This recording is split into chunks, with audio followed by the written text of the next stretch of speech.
हे पहा हा कोबीचा गड्डा आहे. याची वरची जी पानं आहेत ना ती काढून टाकायचे. बरे 3-4 असायला पदर ना तेवढे सगळे काढून टाकायचे आणि मग बारीक चिरून घ्यायची. तर चला तर मग मी चिरून घेते.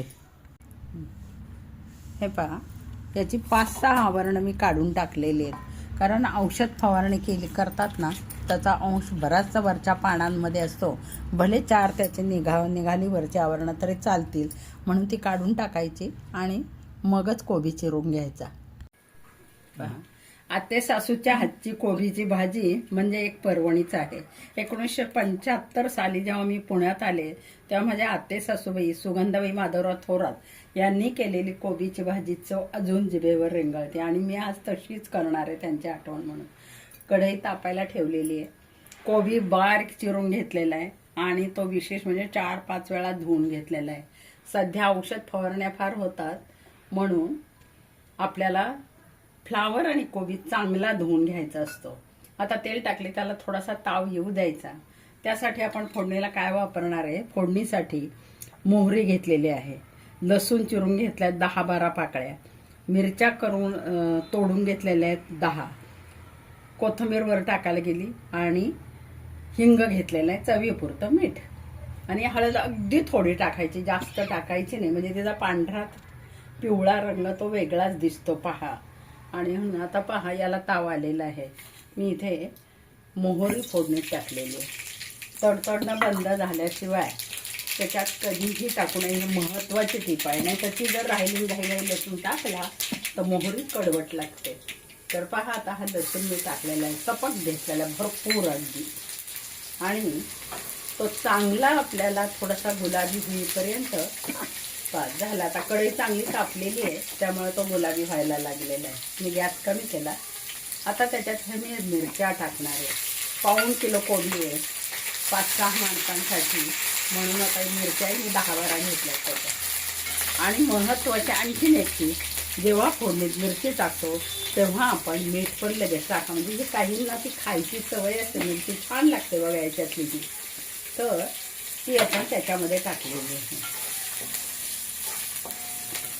हिंग टाकलाय मी आणि हिंग टाकल्यानंतर तुम्हाला माहिती असेल की आपण काय करतो माहिती का, हिंग जळू नये म्हणून शेवटी टाकायचा आणि थोडीशी हळद टाकायची, जास्त नाही टाकायची. जास्त टाकली ना वेगळा कलर येतो ते, पण मी थोडीच वापरली पहा. आणि आता हे आपल्याला गॅस फुल केला मी आणि ही कोबी टाकायची. इतकी चवदार कोबी होते ना, बिना पाण्यातच शिजवायची ती. पहा 4 वेळा चांगली धुवून घेतलेली आहे.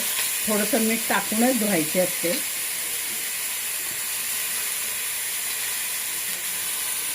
तुम्ही नक्की बनवा आणि या पद्धतीने करून पहा आणि मग माझ्या चॅनलला लाईक करा, शेअर करा, कमेंटद्वारे कळवा की खरंच अशी केली ना आपण, बाकी काही सोपस्कार याला वापरायचेच नाही. हवं असेल तर तुम्ही दाण्याचा कूट टाकता, कोणी भिजवलेली हरभऱ्याची डाळ टाकतं, कोणी मुगाची टाकतं आणि ज्यांना शेंगदाणे जास्त आवडतात ओबड-धोबड दाण्याचा कूटही टाकतं.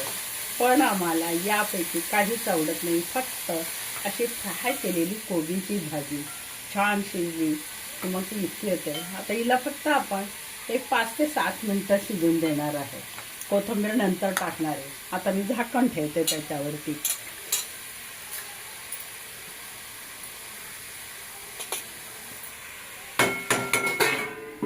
शिजू द्या, 5 मिनिटं शिजू द्यायची.